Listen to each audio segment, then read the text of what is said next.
Welcome back to ESPR Boxing. Delighted to be joined as always by Paul Kelly. This is a short preview video for Joseph Parker's fight against Faiga Opelu happening tomorrow night or tomorrow morning, depending on where you are in the world, in Melbourne. Paul, thanks for joining me. Joseph Parker, we all know who he is, former world champion, gone 12 rounds down to Joshua, fought Derek Chisora twice, fought Dillian White, was recently fought Joe Joyce last year in a great fight, and then fought Jack Massey at the beginning of this year.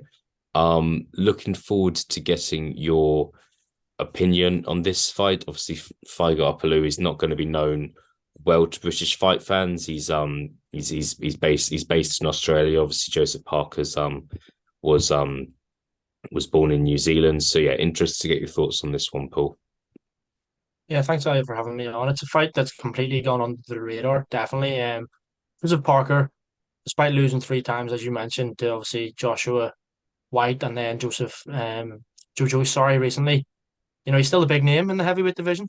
Whether you rate him or not, he is still a big name, former world champion, as you mentioned.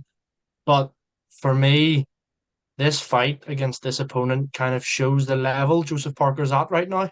Mm, If you look at him last time out against Jack Massey, who's a cruiserweight, let's be honest, Parker won, yes, but it went the distance.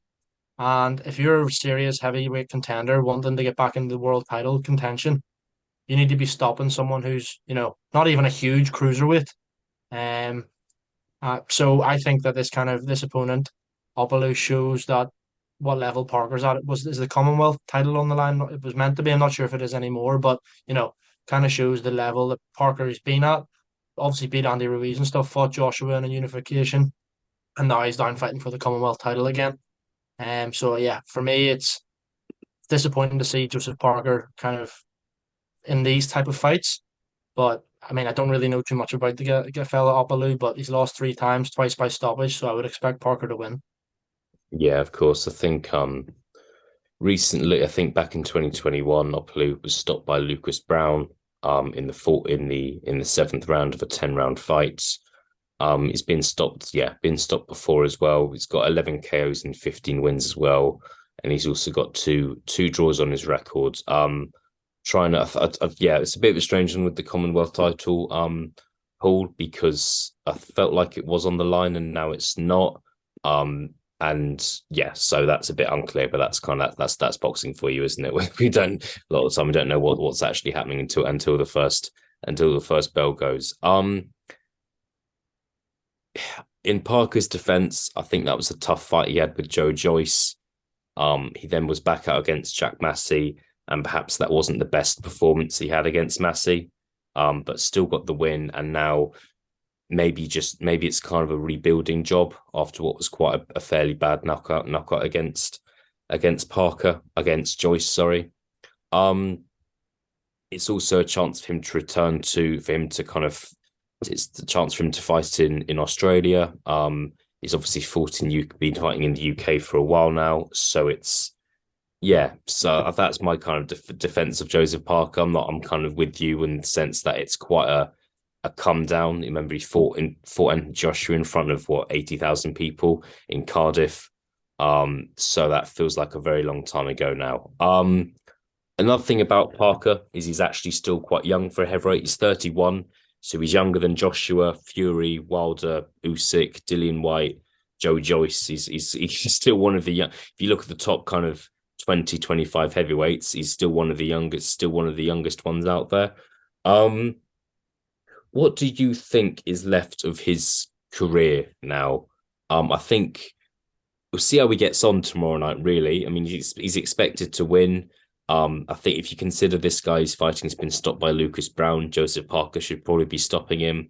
But what do you think if Joseph Parker does win tomorrow night? What do you think is kind of next for him? In terms of names, you've got to think that Joseph Parker, in his mind, is still believed. As you said, he's still young compared to other heavyweights. He might still be about when the likes of Fury, Usyk, Joshua all call it a day. And I'm not, you wouldn't put it past Parker winning another world title because he's done it before. But it all depends on how he looks here because he should be winning this fight. Got beat. When I was looking at his resume, he got beat. he got knocked out by a fella on his debut. So mm, this guy, Justice Honey or Hooney, mm. that I'm thinking Joseph Parker should definitely win here if he does make sense. I mean, obviously he beat Andy Ruiz, contentious kind of fight. Ruiz ranked as higher ranked than Joseph Parker. So is a rematch there? Does that make sense now? Kind of a fringe world level potentially. Maybe even someone like Michael Hunter, who I haven't seen in action in quite a while. Like to see him and out there again. A rematch was brilliant, but again, kind of level. Parker needs to be fighting. He needs to beat someone of that kind of ilk before stepping back. Yeah, definitely, mate. We'll see. I think as you mentioned a few good names there, so we'll see. I think one thing I would say about Parker is he's staying active. He obviously had that fight against Joyce back in September, and I thought you couldn't blame him for kind of maybe not being seen for a year or so. And this is the second fight in 7 8 months, so you can't. I kind of for that reason, compared to kind of the activity of the top heavyweights in the division, kind of have to give him some credit. So we'll see what happens. Tomorrow night, yeah, Joseph Parker will return to the ring against Faiga Opelu again. Sorry if we've pronounced that name wrong. It's not a speciality here at ESBR.